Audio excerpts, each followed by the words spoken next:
So what I want to do is I want to talk about the simplest solution to fixing a slice, and it's the thing that obviously plagues every amateur golfer, and it's the thing that's always going to materialise, because when you're swinging the golf club, if you leave the club face even slightly open, it's going to send the golf ball predominantly towards that side, particularly when you're using the clubs with less loft.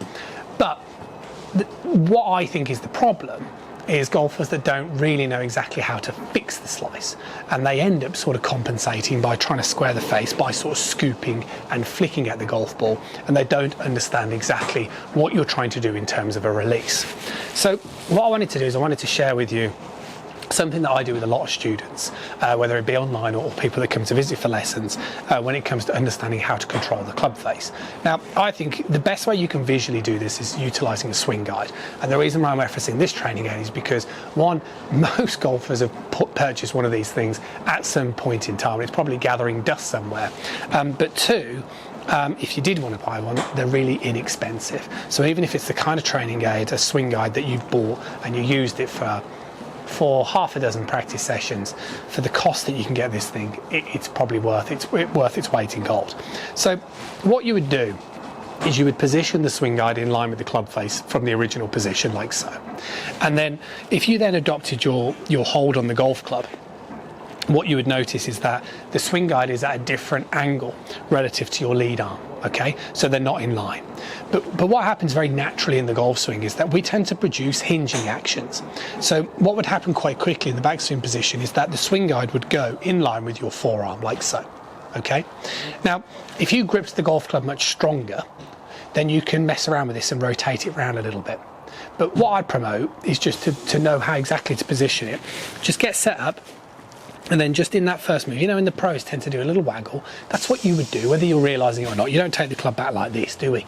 You know, whether you think you're hinging it or not, you're always going to produce a small hinge. So just sort of allow the club head to move in line. See the way it moves in line with my foot in the takeaway, and that would get the swing guide in line with your forearm from your perspective, like so. Now, what would happen, I'm going to hold the club like this so it's easier for you guys to see. So in the downswing, your hands would travel in a direction towards the ball. Now the question ultimately is, well, how do I now get that club face square towards my target? Now what happens with most amateur golfers is they flip. So they flip the club face square. But can you now see the way the swing guide is no longer in line with my forearm? What you're looking to do is you're looking for your hands to continue to move progressively towards the ball, but you need to rotate your forearm. So the back of my wrist needs to move towards the target. So can you still see the way that the swing guide is in line with my forearm? And then as I continue on and I go into this release, the swing guide is still in line with my forearm. Whilst if you're somebody who gets quite flippy, you'd notice the way it no longer is. And I just think, you know, with a lot of students that I work with, this is just a very simple skill that I get them to do. So I get them to hold the club lead hand only, and then that way you can move the swing guide further up the club, so it gets closer. See the way now it's quite close towards my forearm. I would allow them to create a small hinging action so it's in line, and then as they bring it back, you can actually get the swing guide to touch on towards your forearm, bring it down, and then as you work on this rolling exercise, can you see the way that it stays in line? So if I swing towards you guys now, see the way it stays in line with my forearm, and if I swing through, see the way it's still in line. And this is the kind of action that you quite simply need to practice to understand how to square the face. And again, if you grip it stronger, then you would just rotate it slightly towards that side. So again, you produce a small hinge, it's in line, and then you would obviously have a different feeling in terms of how to keep it connected. But that's ultimately what you want to practice. Because I think, like I say, the solution to fixing the slice is understanding the release, and understanding that there needs to be a rolling action coming in towards the downswing, and then obviously depending on how you pivot and depending on how your grip is will determine exactly how your post release will be. But you certainly need to be understanding how to square this face in this way.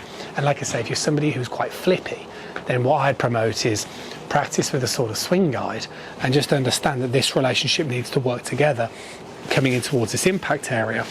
And then, like I say, depending on how you move through the ball will influence how the club face will look post impact. But driver, it's exactly the same thing.